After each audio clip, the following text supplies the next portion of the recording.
Hey students, do you know who has composed Ode to the Nightingale? Who has written Ode to the Cloud? And so many odes. Ode to the Grecian Nun? If the answer is no, you must follow this class. तो शुरू करते हैं आज के अपने session को with the same questions. So लेते हैं सबसे पहला question. I change, but I cannot die.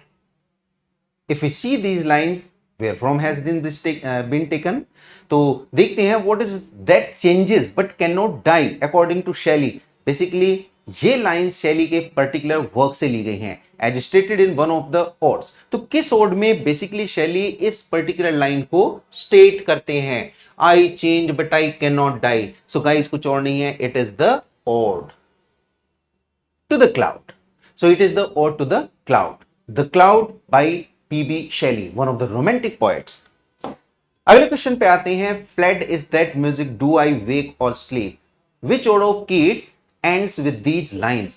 Very important line. Guys, क्या कहती हैं lines? Fled is that music do I wake or sleep. John Keats, if we see, one of the important romantic poet again. तो क्या किस work में? Grecian Nun, Ode to Melancholy, Ode to Nightingale या फिर Ode to Psyche. तो basically इसका answer जाएगा C. Ode to Nightingale, immortal bird. Again, he stated this bird as a immortal bird. अगले क्वेश्चन की बात करेंगे. If winter comes, if I say immortal lines, if winter comes, can spring be far behind? These particular optimistic lines comes at the end of which particular work? So which ode of Shelley ends with this line? देखते हैं guys, यहां पे the cloud है, skylark है, west wind है या फिर poets dream है. तो it is in C, ode to the west wind. तो ode to the west wind में हम देखते हैं एंडिंग लाइन जो है वो क्या है? If winter comes can spring be far behind. Next question की बात करते हैं. Spenser wrote an elegy to mourn the death of Sidney. Guys हम सिडनी की बात करें, सिडनी की डेथ पहले हो जाती है. स्पेंसर उनकी एक डेथ पे एलिजी लिखते हैं. तो लिखा है कि which particular elegy was there. क्या ये एमोरेटी है, एपिथेलेमियन है, एस्ट्रोफिल है या फिर Prothalamion? Guys Epithalamion, Prothalamion basically songs हैं written on the wedding songs हैं. एमोरेटी साइकिल ऑफ सॉनेट्स है that was written to his beloved. लेकिन अगर हम एस्ट्रोफिल की बात करें, बेसिकली ये जो टाइटल था इट वाज एस्ट्रोफिल एंड स्टीला. ये भी गाइस इन्हीं का लिखा हुआ था, एस्ट्रोफिल एंड स्टीला. और इसी पोएम से हम देखें तो ये पहले वाला जो एस्ट्रोफिल है that was taken by Spenser and written as an elegy on the death of Sydney.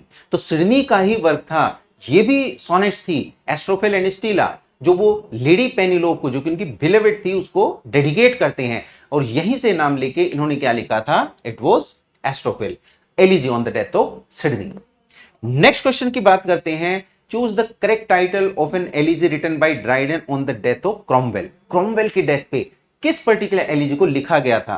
क्या ये मेडल थी, मैकफ्लैकनी थी, टायरेनिक लव या फिर हीरोइक स्टेंजास? आंसर हमारा क्या जाएगा? It is D, heroic stanzas. तो आंसर हमारा डी बनेगा.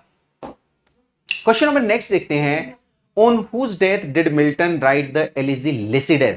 बहुत इंपॉर्टेंट वर्क है Lycidas, an elegy written on Spenser, Edward King, Marlowe या फिर क्रॉमवेल. उनके क्लासमेट थे और ये कौन है? Edward king.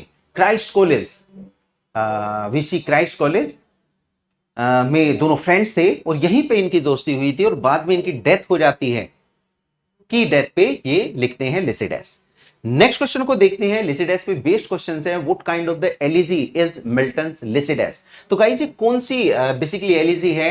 क्या ये क्लासिकल एलिजी है या फिर एलिजी ऑफ पर्सनल ग्रीफ है, पेस्टोरल एलिजी है या फिर कन्वीनियंट? तो गाइस ये पेस्टोरल एलिजी होगी. What kind of the pastoral elegy is there? It is written with a pastor background. ये पेस्टोरल बैकग्राउंड के साथ में लिखी जो कि रूरल बैकग्राउंड है. Pastor if you see it is a shepherd. तो shepherd with all its background comes and make the view of pastoral elegy. अगले क्वेश्चन की बात करते हैं. इन लिसिडेस मिल्टन राइट्स, क्या राइट करते हैं? For we were nursed upon the self same hill. What does he mean by the self same hill? तो भाई वो क्या सेल्फ सेम हिल थी? सेल्फ सेम हिल यहां पे क्या है? क्या ये सोर्स ऑफ इंस्पिरेशन है, या सेम टीचर्स हैं, यूनिवर्सिटी है, या फिर same town where they live? तो गाइज ये सेम यूनिवर्सिटी है। ये क्या है? सेम यूनिवर्सिटी, कैम्ब्रिज, यानी कि वीसी है कैम्ब्रिज, कैम्ब्रिज यूनिवर्सिटी, जहां पे वो दोनों पढ़े जाते मिले थे। अगले क्वेश्चन की बात करते हैं। इन लिसिडस मिल्टन राइट्स, क्या राइट करते हैं? That two handed engine at the door stands ready to smite once and smite no more. Guys यहां पे मैं बता दूं, पर्सोनिफिकेशन के रूप में यूज किया गया है, डेथ को उन्होंने यूज किया है। What does Milton mean to say in these lines? तो क्या ये लाइन कहती है that God will punish the corrupt clergyman, या God will punish the enemies of the democracy, God will punish the corrupt politician, या God will punish the supporters of monarchy? So guys यहां पे answer जाता है A, that God will punish the corrupt clergyman. Means यहां पे death अपने हाथ में स्पीयर्स लिए वो खड़ी है, 2 स्पीयर्स लेके, और वो 100% डेथ को प्रोवाइड करेंगे। अगले क्वेश्चन की बात करते हैं। Last came and last did go the pilot of the Galilean lake. Guys ये वर्क, ये लाइंस हम कहां पे देखते हैं? These lines are quoted from Milton's Lycidas. Lycidas से बहुत इंपॉर्टेंट है। Who is the pilot of the Galilean lake? तो यहां पे पूछा गया, बेसिकली पायलट का मींस यहां पे किससे है? सेंट जॉन से, सेंट पीटर से, सेंट लुकास से, या फिर सेंट फ्रांसिस से? सो गाइस ये कोई और नहीं है, ये सेंट पीटर हैं। It is saint Peter. तो आंसर हमारा क्या होगा? B. So guys hope these questions are going to be very helpful for you. Be connected with me. Thank you so much.